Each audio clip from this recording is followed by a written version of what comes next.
Assalamu alaikum students, welcome back to my YouTube channel and welcome back to another video. Exercise 3.1 हमने अपने last lecture में cover की थी and now we are going towards exercise 3.2 जिसके अंदर हमने question number 1 नहीं करना. We are going to start question number 2 जिसमें वो कहता है find the inverse of the following matrix. Inverse हमने कहीं ना कहीं पहले भी सीखा था. क्वेश्चन नंबर 2 का फर्स्ट पार्ट मैंने आप लोगों के लिए यहाँ पे मेंशन कर रखा है. इसको हम जो है सॉल्यूशन की तरफ जाएंगे. अब हमें करना क्या है, हमें फाइंड आउट करना है इसका इनवर्स. और आपको याद होना चाहिए किसी भी मैट्रिक्स का इन्वर्स आपने फाइंड आउट करना हो उसका फॉर्मूला मैंने आप लोगों को बताया था. अगर नहीं भी याद है तो आप थोड़ा सा फोकस कीजिएगा. आप इस मैट्रिक्स को सबसे पहले किसी एंट्रीज के इक्वलेट कर लें. एक इक्वलेट कर लिया. अब हमें इसका इन्वर्स फाइंड आउट करना है और इन्वर्स को कुछ इस तरह से डिनोट किया जाता है. और इन्वर्स का फॉर्मूला मैंने आप लोगों को लास्ट लेक्चर में कुछ क्वेश्चंस में सिखाया था. नहीं याद है तो इसको इस तरह से याद रख लें. Adjoint over determinant. तो आपको इन्वर्स निकालने के लिए दो चीज़ें चाहिए होती हैं. एक आपको एडजॉइंट चाहिए, एक आपको डिटर्मिनेंट चाहिए. सबसे पहले आप डिटर्मिनेंट निकालते हैं. डिटर्मिनेंट इस तरह से डिनोट किया जाएगा. एंट्रीज को आप इस तरह से लिख लेते हैं. ये आपके पास एंट्रीज आ गई हैं. और अब डिटर्मिनेंट निकालने के लिए ये डायगोनल एंट्रीज को आपने मल्टीप्लाई करना होता है. 3 × 1 3 आता है. आप इस तरह से प्रॉपर्ली लिख लें. 3 × 1 सेंटर में आप हमेशा माइनस लगाते हैं और यहाँ पे -1 इंटू यहाँ 2 आ गया. फर्दर सॉल्व कर लें इसको. यहाँ पे 3 × 1 3 माइनस माइनस प्लस और 1 × 2 यहाँ पे आपके पास आ गया 5.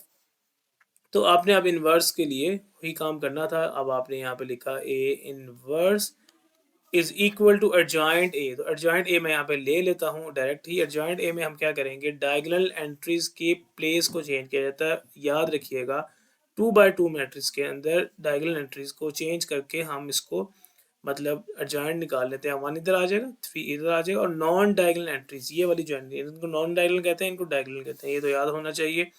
यहाँ पे 1 आ जाएगा, साइन चेंज किया और यहाँ पे आपके पास आ जाएगा -2. और डिवाइड में इसके हमारे पास जो भी हमने निकाला था डिटर्मिनेंट और वो था 5. तो यहीं पे आप अपने क्वेश्चन को लीव कर सकते हैं. अदरवाइज आप इस 5 को सबके साथ डिवाइड करके ऐसे भी लिख सकते हैं 1/5 -2/5. एंड यहाँ पे आपके पास आता है 3/5. कुछ कटिंग वगैरह नहीं हो रही है तो आप यहीं पे अपने क्वेश्चन को जो है लीव कर देते हैं. ये आपके पास ए इनवर्स था. किसी भी मैट्रिक्स का इनवर्स निकालना हो बात आपको समझ आ जाएगी. इसके रिमेनिंग पार्ट्स एक जैसे हैं. मुझे नहीं लगता कि किसी भी पार्ट को ज़्यादा डिटेल में आपको बताने की ज़रूरत है. अगर आपके पास एक पार्ट है जिसमें अंदर आयोटा है तो वहाँ पे आपने आयोटास को मल्टीप्लाई कर लेना होता है. बस ध्यान से यहाँ पे ज़हन में रखना होता है कि आयोटा को मल्टीप्लाई करने से उनकी टर्म्स क्या बनेगी. जैसे यहाँ पे ये पार्ट नंबर 3 था. थोड़ी सी बात मैं आपको जल्दी से इसकी बता देता हूँ. अगर मुझे इसका जॉइंट निकालना हो, पार्ट नंबर 3 की बात कर रहा हूँ, सॉरी, अगर मुझे इसका डिटर्मिनेंट निकालना हो तो मैं इसको ऐसे लिखूंगा 2 आयोटा, यहाँ पे आयोटा, यहाँ पे आयोटा, यहाँ पे माइनस आयोटा. अब मल्टीप्लाई करेंगे आप ध्यान से. 2 iota into minus iota. Centre में माइनस लगाते हैं. यहाँ पे आयोटा आता है, यहाँ पे आयोटा आता है. मल्टीप्लाई कर लें. -2 iota square minus as it is iota square into iota, iota into iota, iota square. अब आयोटा स्क्वेयर की वैल्यू आपको याद होनी चाहिए. -1 होती है. ये एज इट इज इसकी वैल्यू भी -1 होती है. ब्रैकेट लगा लेनी है, मिस्टेक नहीं करनी है. तो -2 इंटू 2 +2 माइनस माइनस +1 यहाँ पे आपके पास आ गया 3. तो ये इसका था डिटर्मिनेंट. डिटर्मिनेंट निकालने के बाद आपने इसका एडजॉइंट निकालना है और इसी तरह उसको डिवाइड कर देना है. बात समझ आ जाएगी. कोई लंबी चौड़ी बात नहीं है. उम्मीद करता हूँ कि आपको ये क्वेश्चन समझ आ जाएगा. अगले क्वेश्चन की तरफ हम मूव करेंगे. So now we are moving on to another question. Question number 3 है. वो कहता है आपने लीनियर इक्वेशंस को सॉल्व करना है. बहुत मजे का क्वेश्चन है. मतलब आपको अननोन दिया हुआ है, x1 और x2 नहीं पता. तो सबसे पहले आप यहाँ पे मैट्रिक्स फॉर्म बनाते हैं. कॉन्स्टेंट्स को लिखते हैं. यहाँ पे 2 आ जाएगा. इसका कांस्टेंट आपके पास -3 आ जाएगा. इसका कांस्टेंट 5 और ये आपके पास इसके साथ कुछ नहीं है तो यहाँ पे 1 आ जाता है. एक इस तरह से मैट्रिक्स बना लिया जाता है. एक अननोन का मैट्रिक्स बना लिया जाता है x1 x2 और इक्वल लगा के एक इस तरह का जो कांस्टेंट्स हैं उसका मैट्रिक्स बना लिया जाता है. अब क्वेश्चन आपके पास सेम है. इसको आप जो है ए के इक्वल ऐड कर लें, इसको आप x के इक्वल ऐड कर लें, अननोन है, और ये आप b के इक्वल ऐड कर लें. अब x अननोन है तो पिछले क्वेश्चंस की तरह ये a यहाँ पे मल्टीप्लाई है, वहाँ जाके डिवाइड में तो नहीं लिखा जाएगा, तो इन्वर्स की फॉर्म में लिखा जाएगा. कैसे लिखा जाएगा, यहाँ पे a x से पहले है तो वहाँ पे भी जाके पहले ही रहेगा, लिखा जाएगा a इन्वर्स इस तरह से, साथ में b है.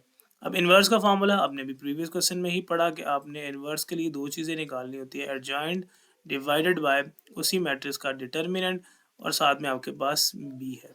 तो ये आपके पास है इक्वेशन नंबर 1 बना ली गई. अब इस इक्वेशन को सॉल्व करने के लिए आपको यहाँ पे 2 से 3 चीज़ें रिक्वायर्ड है. और वो आपके पास है। सबसे पहले आपको ए का डिटर्मिनेंट निकालना है। मैं यहाँ पे ए डिटर्मिनेंट फाइंड आउट कर लेता हूँ। ए डिटर्मिनेंट के लिए जो आपने मैट्रिक्स सेलेक्ट किया था उसकी एंट्रीज को लिख लें। ये आपके पास मैट्रिक्स जो है था, क्या मैट्रिक्स था हमारे पास, 5 था। यहाँ पे आपके पास है जी -3, यहाँ पे आपके पास है, सॉरी यहाँ पे हमारे पास 2 है, यहाँ पे 5 है, यहाँ पे 1। अब डिटर्मिनेंट कैसे निकाला जाता है, डायगोनल एंट्रीज को मल्टीप्लाई किया जाता है, नॉन डायगोनल एंट्रीज को मल्टीप्लाई किया जाता है। यहाँ पे कुछ इस तरह से आएगा, 2 इंटू 1, यहाँ पे सेंटर में -3 इंटू यहाँ पे आपके पास आ जाता है 5, तो यहाँ पे 2 आ गया, प्लस लगाया 3 इंटू 5 आपके पास 15 आ गया, और ये आपके पास जो है आ जाएगा 2 इंटू 1 और 17 आपके पास इसका डिटर्मिनेंट आ जाएगा। तो उम्मीद करता हूँ कि आपको बात यहाँ तक जो है समझ आ जाएगी। मैंने यहाँ पे इसको सॉल्व भी कर रखा है, आपका नोट्स प्रोवाइड कर रखे हैं, लेकिन उसको मैं आपको बाद में लेके जाऊँगा। अब आपको यहाँ पे एडजॉइंट चाहिए, आप यहाँ पे खुद से एडजॉइंट भी निकाल लें। एडजॉइंट के लिए आपने क्या करना होता है, डायगोनल एंट्रीज की जगह चेंज करनी है, मतलब 1 यहाँ पे आ जाएगा, नॉन डायगोनल्स के साइन चेंज करने हैं, ये पॉजिटिव हो जाएगा और ये नेगेटिव में लिखा जाएगा। तो 2 चीज़ें हमारे पास चाहिए थी, हमें अननोन चीज़ें थी, 2 डिटर्मिनेंट एड एडजॉइंट। अब यहाँ पे आप उन दोनों की वैल्यूज को पुट कर लें, ये क्वेश्चन का पार्ट ही है, तो आपने इसको क्वेश्चन के साथ ही चला लेना है। तो यहाँ पे हमारे पास एडजॉइंट की वैल्यू पुट कर लें, एडजॉइंट ऑफ ए की 1 इंटू 3, यहाँ पे -5 एज इट इज़ आ गया, यहाँ पे आपके पास 2 आ गया। और यहाँ पे आपने बी का मैट्रिक्स लिख लेना है। बी का मैट्रिक्स क्या था, जो अभी आपने ऊपर जो हिलेट किया था 5 एंड 4 था, तो आपके पास यहाँ पे क्या आ जाएगा, 5 आ जाएगा, यहाँ पे 4 आ जाएगा। डिवाइड में आपके पास जो है डिटर्मिनेंट आना है, उसको आप ओवर में 17 लिख लें, या ऐसे करके भी लिखा जाता है 1/17, जैसे मर्जी लिख लें, इसमें कोई कन्फ्यूजन वाली बात नहीं है, ये एज इट इज चलेगा।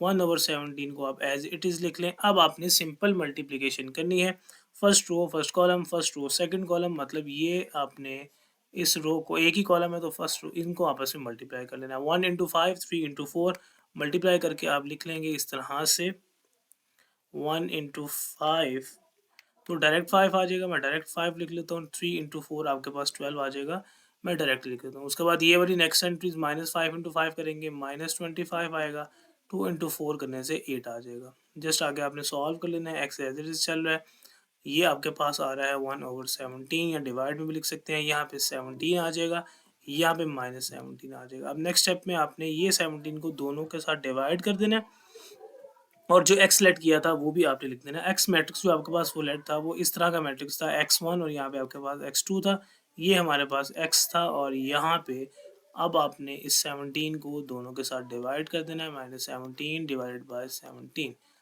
सो यहाँ पे सिंपल कटिंग होगी, कटिंग होने के बाद यहाँ पे बचेगा 1, यहाँ पे बचेगा -1, ये आपके पास x1 था, ये आपके पास x2 का मैट्रिक्स का आपने सिंबल लगाना नहीं भूलना। Now you have to compare, x1 आपके पास 1, x2 आपके पास -1, तो x1 आपके पास 1 आ गया, x2 आपके पास जो है -1 आ गया। तो यही बात आपके पास थी, इससे ज़्यादा इस क्वेश्चन में कुछ नहीं है। उम्मीद करता हूँ कि बात आपको समझ आ गई होगी। यहाँ पे मैंने इसको थोड़ा सा सॉल्यूशन प्रोवाइड आप लोगों के लिए किया हुआ था, x इक्वल टू 1 आ गया, x इक्वल टू -2 1 आ गया, आपको वहाँ पे देखने की ज़रूरत नहीं है, मैंने आपको प्रॉपर वे से फॉलो करवा दिया। तो इसके रिमेनिंग पार्ट्स एक जैसे हैं, जस्ट वैल्यूज चेंज करता है, तो हमें सारे पार्ट्स करने की ज़रूरत नहीं है। अगर आप एक पार्ट को परफेक्टली समझ लेते हैं, बाकियों की आप प्रैक्टिस कर लेते हैं, तो आपको बात समझ आ जाएगी। Moving on to another question, question number 5 है। 3 के बाद मैं डायरेक्ट 5 पे आ रहा हूँ। 4 क्वेश्चन आप लोगों के पास सिंपल था, उसमें सिर्फ माइनस प्लस ही करना है, मैट्रिसेस को मसले वाली बात नहीं है। ये क्वेश्चन भी जस्ट मैं आपको समझाने वाला हूँ, उसको मैं सॉल्व नहीं करने वाला नहीं हूँ। A B C 3 matrix given है, आप यहीं से अपने क्वेश्चन को देखते जाइएगा। वो कहता है कि आपने शो करना है कि आपके पास ये वाली लेफ्ट साइड और राइट साइड इक्वल है। पहले आपने ब्रैकेट्स को सॉल्व करना होता है हमेशा, तो ए बी को आप पहले सॉल्व कर लेते हैं। आप ये मैट्रिक्स लिखते हैं ए, ये मैट्रिक्स आप लिखते हैं यहाँ पे बी, यहाँ पे सेंटर में माइनस नहीं है, यहाँ पे डॉट है, तो और यहाँ पे आपने ब्रैकेट अप्लाई कर ली और यहाँ पे सी लिखा। इसका मतलब पहले आपने इन दो मैट्रिक्स ए और बी को मल्टीप्लाई करना है, और ए और बी को मल्टीप्लाई करने के लिए बात सिंपल है। आपने उसी तरह जो बात समझी हुई है कि फर्स्ट रो को फर्स्ट कॉलम के साथ मल्टीप्लाई करेंगे, फर्स्ट रो को सेकंड कॉलम के साथ मल्टीप्लाई करेंगे। यहाँ पे भी हमारे पास यही हो रहा है कि फर्स्ट रो को फर्स्ट कॉलम के साथ, फर्स्ट रो को सेकंड कॉलम के साथ, देन आपके पास इनको करने के बाद यहाँ पे एक मैट्रिक्स बन गया। जब एक मैट्रिक्स बन गया, अब आपके पास तीसरा मैट्रिक्स सी बचा हुआ है। अब आपने फिर से इन दोनों मैट्रिक्स को मल्टीप्लाई कर लेना है, यहाँ पे आपके पास आंसर आ जाएगा। बहुत इंपॉर्टेंट क्वेश्चन नहीं है ये, तो आप इनको लीव आउट भी कर सकते हैं, ये ज़्यादा नहीं पूछता, बट स्टिल सिर्फ मल्टीप्लीकेशन ही हुई है। राइट हैंड साइड पे आपको कहता है A into B and C है, तो ए पहले लिखें, B C as it is लिखा गया, इनके दरमियान जो है डॉट है, माइनस नहीं है।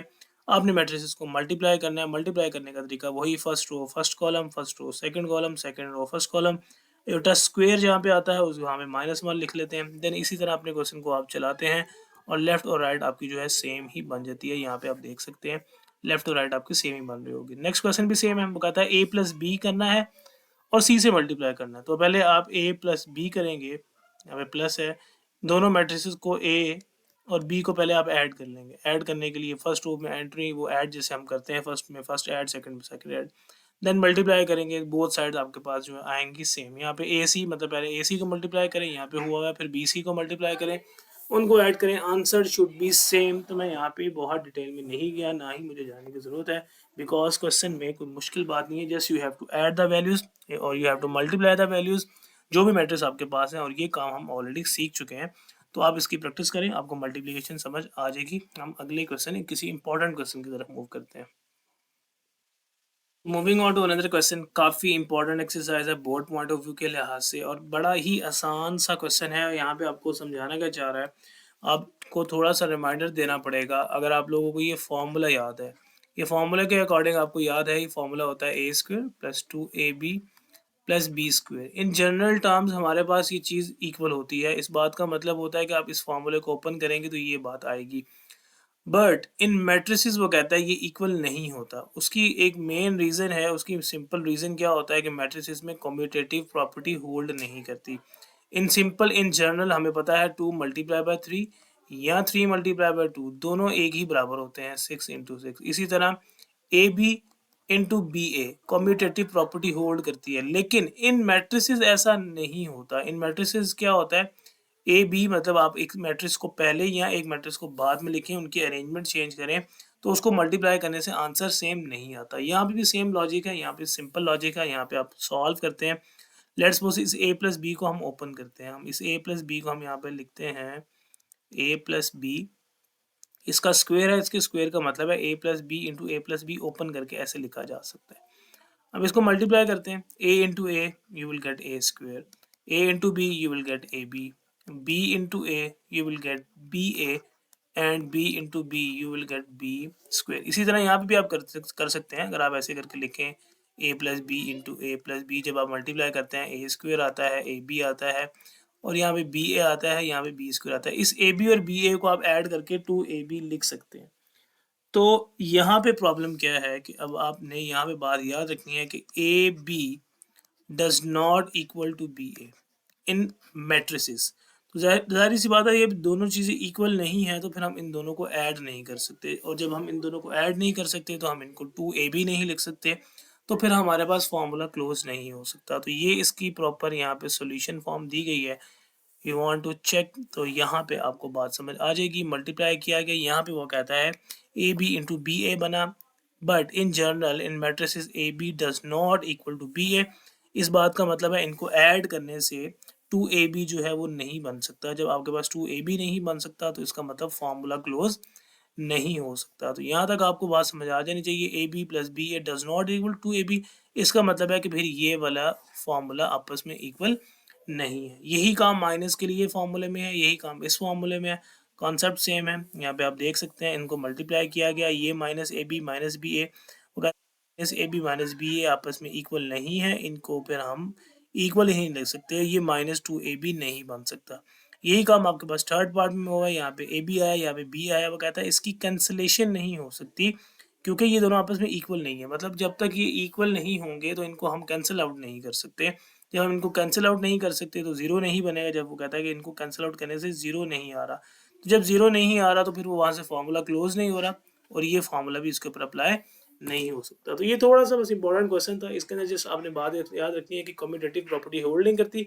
सोल्यूशन मैंने आपको बात बता दी है, कम्यूटेटिव प्रॉपर्टी होल्ड नहीं करती, ये बात याद रखनी है। मतलब मैट्रिसेस की अरेंजमेंट अगर आप चेंज करें, कम्यूटेटिव प्रॉपर्टी को मैं आपको डिटेल से थोड़ा सा बता देता हूँ कि अगर आप ऐसे करके लिखेंगे मैट्रिक्स 1 2 3 4, और इसको आप यहाँ पे एक और मैट्रिक्स लिखें 2 3 5 6, लेट्स सपोज ये आपके पास ए है, ये आपके पास बी है, इसको आप मल्टीप्लाई करें, आपके पास कोई भी आंसर आएगा।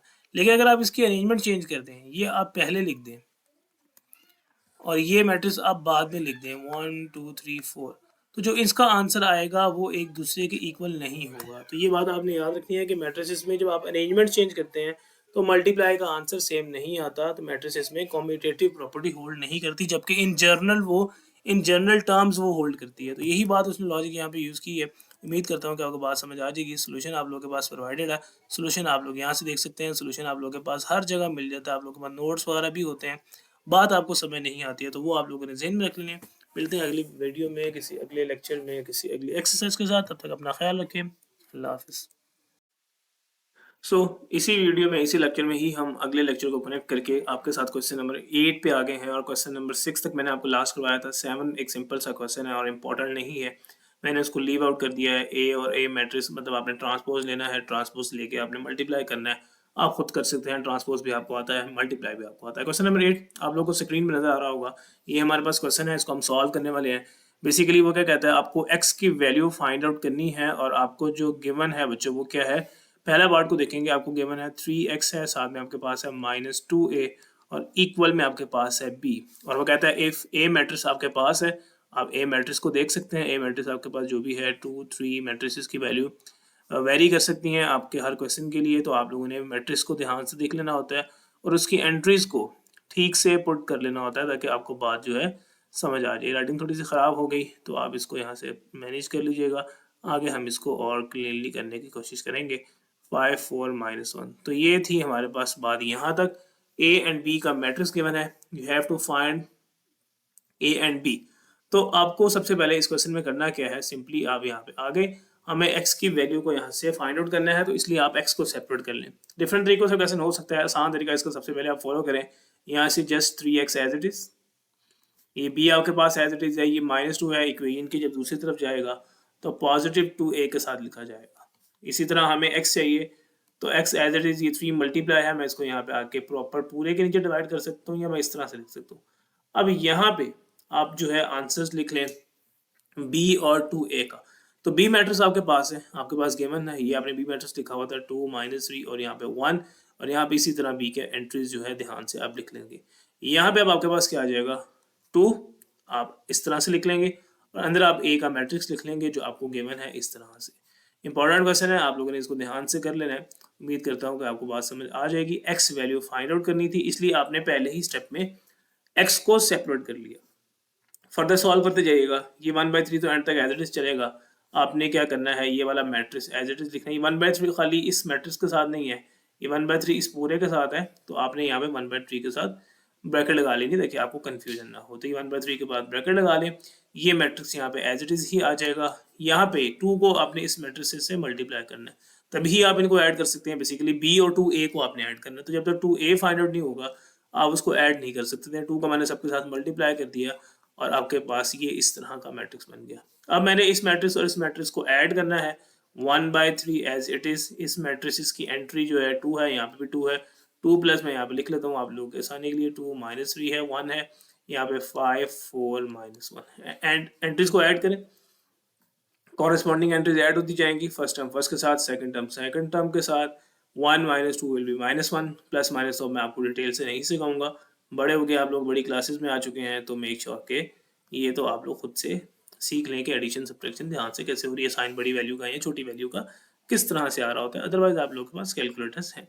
अब इस 3 को आपने सबके साथ जो है 1/3 को सबके साथ मल्टीप्लाई कर दें, या 3 को डिवाइड कर दें, आपके अपनी मर्जी है। It's just like 1/3 multiply by 6 और 6 डिवाइडेड बाय 3। तो बात तो एक ही है, आंसर आपको जो है मिलेगा। आप इस तरह से इसको लिख लें, मैं आपको करके दिखाता हूँ। 6/3, यहाँ पे आप लिख लें 3/3 -1/3, सारी एंट्रीज के साथ 3 जो है वो डिवाइड हो रहा है, तो आप सारी एंट्रीज के साथ 3 को डिवाइड करके लिख लेते हैं। ये आपने मैट्रिक्स यहाँ से क्लोज कर दिया।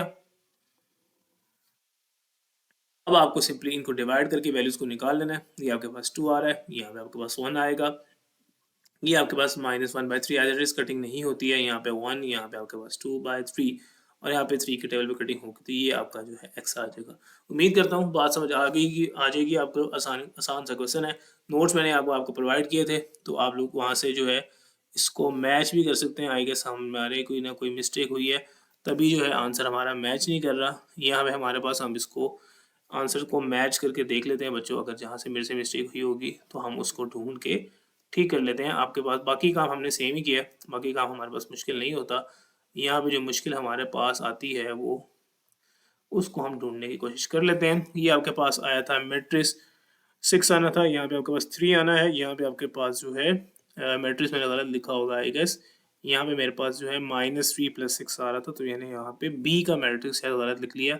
बी के मैट्रिक्स में यहाँ पे आपके पास 1 ही आ रहा था जी। तो ये मेरे पास था B+2A, ये बी का मैट्रिक्स है, यहाँ पे -1 है।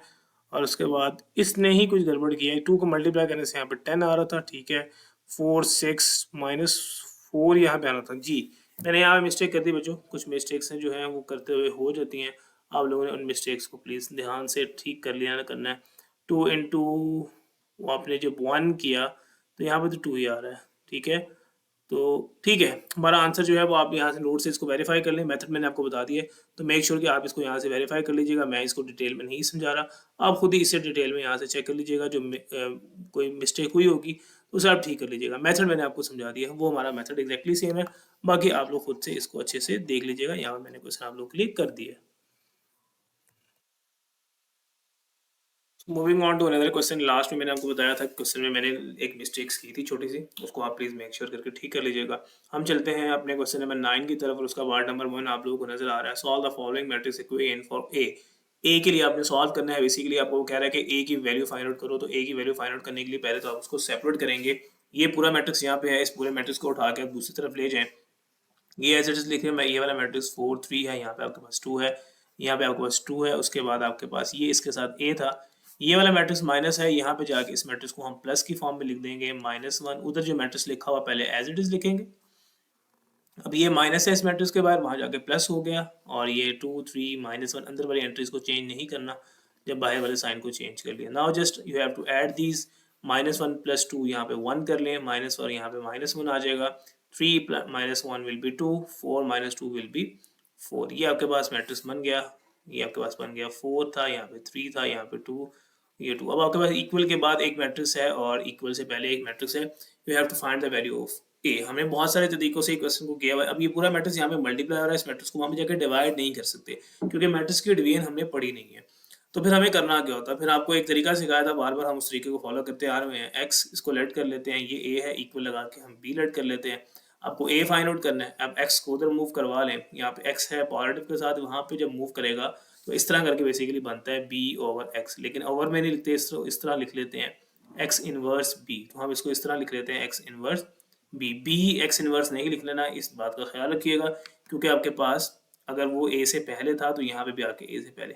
अब आपको इनवर्स हमने बार बार फाइंड आउट कर रखा है, एडजॉइंट इसका एडजॉइंट x और divided by x determinant into b। तो ये बात आपको याद होनी चाहिए, ये काम हम बार बार कर चुके हैं। तो अब आप जो है आगे मूव करते हैं। अब आपको यहाँ से दो चीज़ें चाहिए, इसे इक्वेशन नंबर आप कह दें 1 है। अब आपके पास यहाँ से आपको दो चीज़ें चाहिए, मैं इसको इक्वेशन को यहीं पे छोड़ देता हूँ और यहाँ से आगे क्वेश्चन में दोनों चीज़ें फाइंड आउट कर लेता हूँ जो मुझे चाहिए। मुझे एक तो एक एडजॉइंट चाहिए, तो एडजॉइंट के लिए आपको याद होना चाहिए डायगोनल एंट्रीज की हम प्लेस को चेंज करते हैं और नॉन डायगोनल्स के साइन को चेंज करते हैं। मतलब हमने क्या करना है, सॉरी एडजॉइंट हमें ए का नहीं चाहिए, एडजॉइंट हमें एक्स का चाहिए।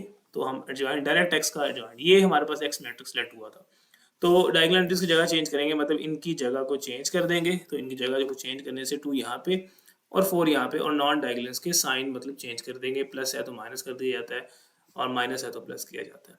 डिटर्मिनेंट ले लें, डिटर्मिनेंट का ये साइन है, 4 है, यहाँ पे 3 है, यहाँ पे आपके पास 2 है और यहाँ पे आपके पास 2 है।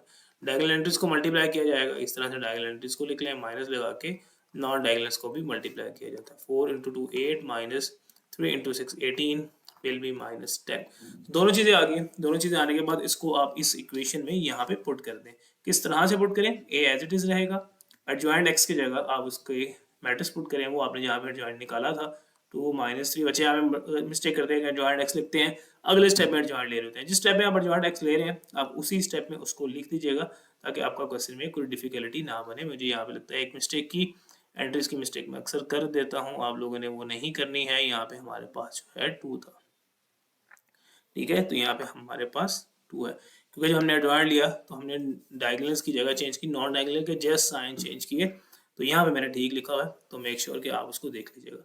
अब यहाँ पे भी हमने इसको ठीक कर लेना है। सॉरी वहाँ पे क्यों गलत हो गया, यहाँ पे -2 ही आना है, इसको हमने यहाँ से ठीक कर लेते हैं। यहाँ पे भी हमारे पास -2 आएगा। Sorry for taking your extra time.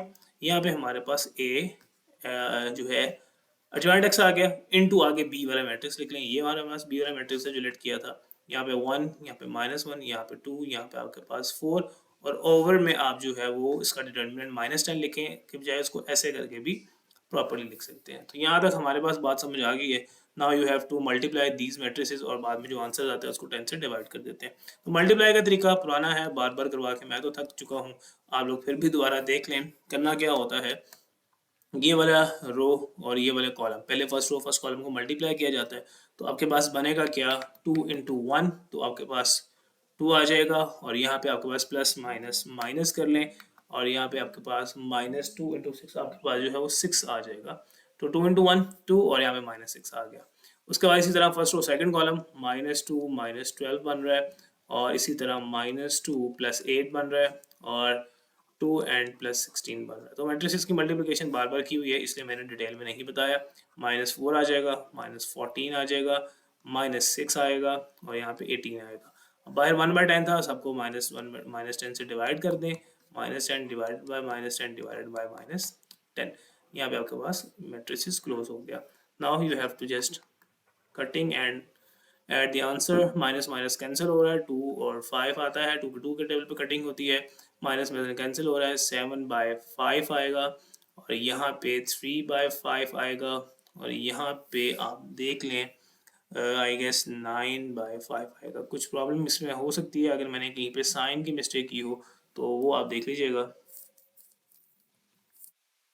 जी, तो इसको ठीक कर लीजिएगा। एज एक्सपेक्टेड में से यहाँ पे मिस्टेक हो गई, 2 इंटू 4 8 आना था, यहाँ पे हमारे पास माइनस का साइन आता है, यहाँ पे मैंने इसको मल्टीप्लाई नहीं, बेसिकली यहाँ पे गलती कहती है, ए का एडजॉइंट लेना था, ये हमारे पास ए का मैट्रिक्स था, 4 2, ये मैट्रिक्स मैंने ठीक लिखा है, 4 इंटू 2 -2, एंड यहाँ पे मैंने 2 लिखना था, मैंने मल्टीप्लाई करके गलती से 6 लिख दिया। तो यहाँ पे फिर आपके पास जो है 6 आना था, और यहाँ पे फिर आपके पास जो है वो 2 आएगा। तो इसका डिटर्मिनेंट आप लोगों ने ठीक कर लेना है। डिटर्मिनेंट ठीक करने के बाद आपका लास्ट स्टेप जो है वो ठीक हो जाएगा।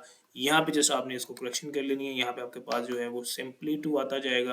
तो आपने जब सिंपली 2 लिखेंगे डिवीजन के बाद, आपके पास आंसर जो है वो आसान बनेंगे। तो जल्दी से इसको हम यहाँ से करेक्ट कर लेते हैं, आपको बात जो है वो समझ आ जाएगी। 2 कर लें, 2 कर लें, 2 कर लें, 2 कर लें, कटिंग करने के बाद -2 कर लें, -7 कर लें, -3 कर लें, 9 कर लें। So this is your answer. उम्मीद करता हूँ कि आपको बात समझ आ जाएगी। तो यहाँ पे भी आपके पास, यहाँ से भी ठीक कर लीजिएगा, यहाँ पे बाहर आपके पास जो है वो 1/2 आना है, तो यहाँ पे भी 2 कर लें, यहाँ पे भी 2 कर लें, और यहाँ पे हमने 2 डिवाइड कर दिया। We are done with question. हम देखते हैं अपने अगले क्वेश्चन को, अपनी अगली एक्सरसाइज को।